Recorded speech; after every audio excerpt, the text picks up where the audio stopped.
Dwalin is one of the best commanders in Rise to War, and today I'm going to show you the best builds as well as some tips that you might not know about him. Welcome back to another Commander Breakdown in Rise to War. Today we're going to be talking about Dwalin. Like usual, I got the checklist and this is what we're going to be going over. So we'll be talking about what kind of commander he is, his value, ranking, versatility, the right build for him, troop composition, gear, why other builds don't work, speed of use, longevity, who he's best used against, and are there any known counters, weaknesses, or flaws, and his unique item. So Dwalin is a dwarven commander. He is a damage commander. The way the game puts it, they list him as a warrior, and they say this commander has high might, can deal massive physical damage, can lead all types of units, and has some healing ability. His perks are being a warrior commander. He gets plus 25 in might, commander might, plus 2 skill points, and his physical damage is plus 10%. Here's a little bit more on the history of Dwalin according to the game. So where can you get Dwalin? You can get him either as the primary commander if you go Erebor, or you can get him as a secondary commander if you go Gondor, or you could pull him from a chest as well. In my opinion, Dwalin is the best tier 1 commander. Some people may say AON is better. However, based on his longevity, I believe that Dwalin is the best tier 1 commander. A lot of that has to do with his skills. If you look at his first 2 trees here, all that's going to be commander damage. Then you have damage reduction for the most part, or more commander damage. And then you have some healing ability. I think that for the most part, all of his skills are useful. I generally end up using most of them, or if not all of them. So that kind of plays into his versatility. The fact that he can fight light side damage commanders, he can fight evil damage commanders,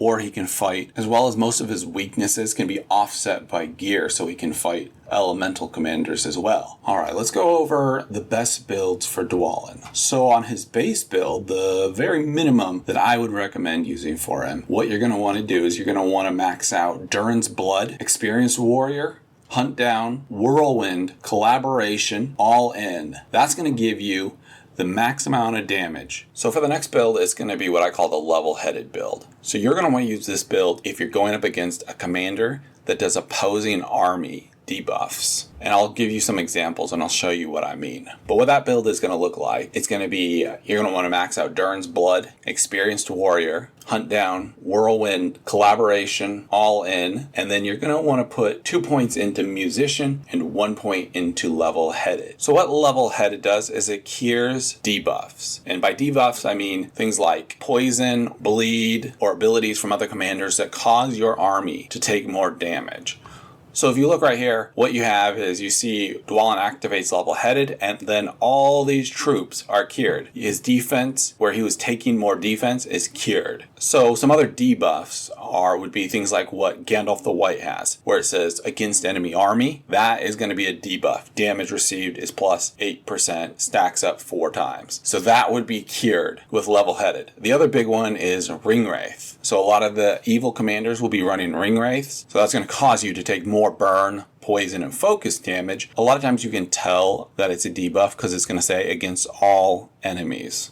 So the next build is going to be if you're going up against an enemy that's using a lot of fire. So that could be something like you were hunting bosses on the weekend or troops that deal fire damage. So what that anti-fire build is going to look like is you're going to want to have Durin's Blood maxed, Experienced Warrior maxed. You're going to want to have some points into Hunt Down, Whirlwind should be maxed, some points into Collaboration, and then you're going to want to max all in as well. And then 2 points into Musician, 1 point into Levelheaded, and any additional or remaining points you can go ahead and put into Collaboration and Hunt Down. So that's going to be the fire build. One of the nice things about Dwalin is his versatility. If you're wanting to get an anti-Witch King build, generally what you're going to want to do is you're going to want to go ahead and max out Warrior the Lonely Mountain, then go ahead and max out the Durin Blood, the entire tree, and then 1 point into Levelheaded.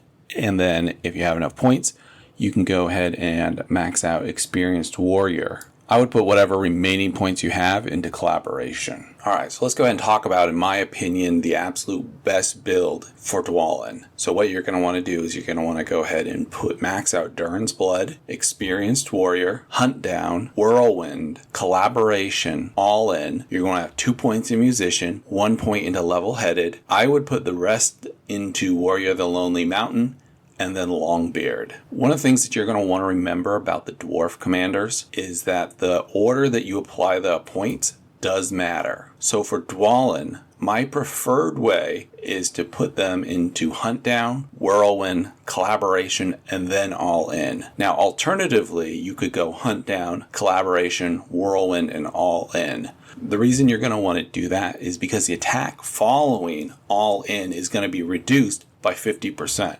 So you don't want to have one of your big damage attacks falling all in because it's going to be reduced by 50%. So let's talk about troop composition now.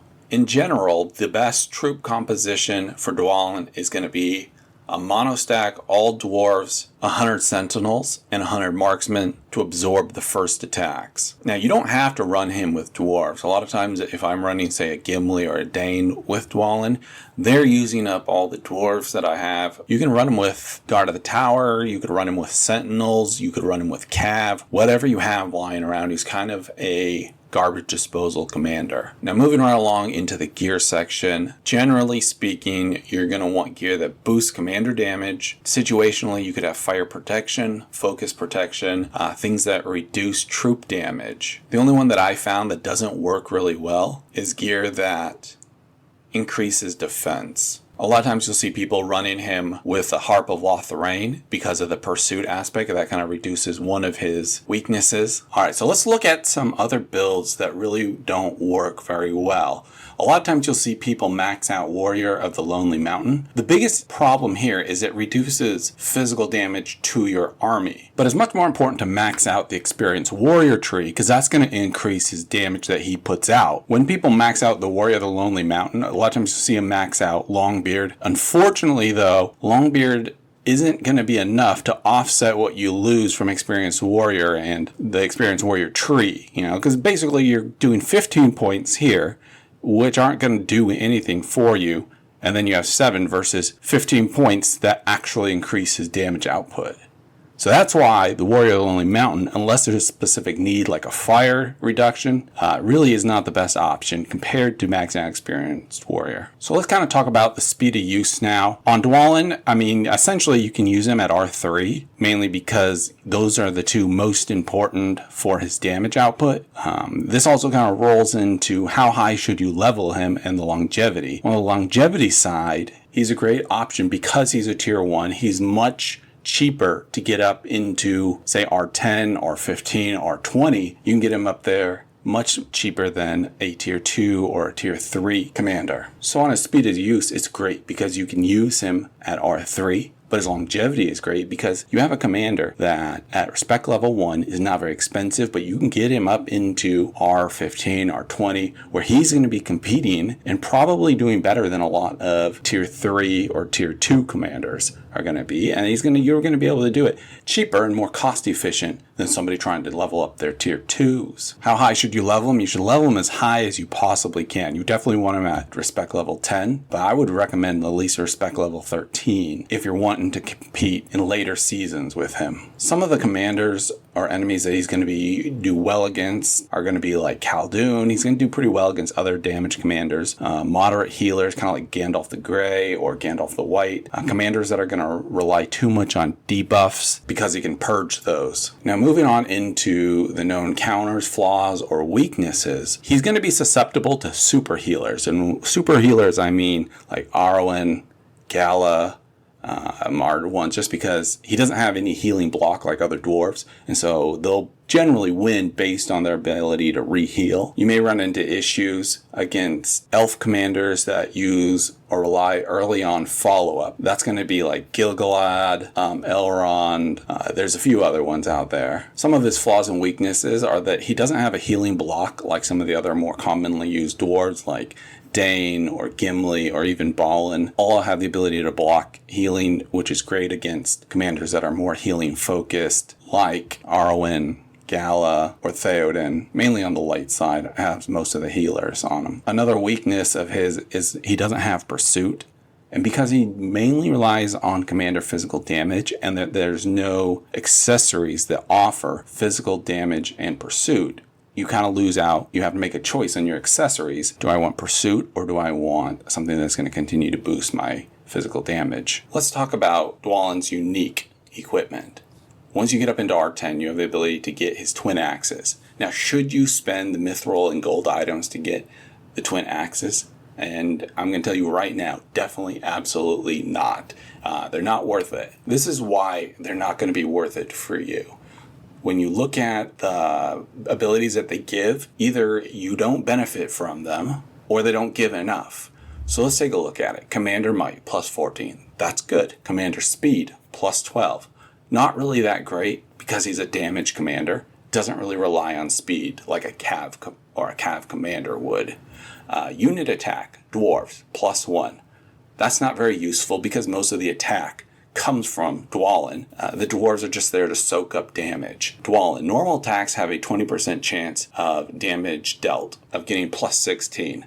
Well, the 20% won't ever change. So even if you were to max and refine this all the way out, you'd still only have a 20% chance of doing 16, or it will max out at 100. So you have a 20% chance of getting an extra 100%. So 1 in 5. That's not very good statistical odds compared to, say, a Warhammer, where defense, that's useful. Might, that's useful. Shatter, after a commander's normal attack, 50% chance of inflicting defense minus 30. That's good. That's a good percentage. Now you might say, well, this is completely refined and maxed out, which is true. But let's take a look at a battle axe. Even here, you're getting the only beneficial thing that you're really getting, which is this plus might. You're not even getting as much as you would get from a purple battle axe on it. And on this one, first 4 rounds, he's going to ignore it, but he's going to get it every round, all, for the first 4, which are going to be the most important. While here, you might only get it 1 in the first 5 rounds. So in regards to his unique, it's not that great, and it's not worth the gold items to level it up. It'd be better to take those gold weapons and just use them on him. You'll get much better results than using his unique item. So in closing, I think Dwalin is a great commander if you don't get his unique and you follow these builds. I want to thank you for hanging out with me today. If you thought this was useful or you got value out of it, go ahead and subscribe. I drop Rise to War as well as Linux and finance videos.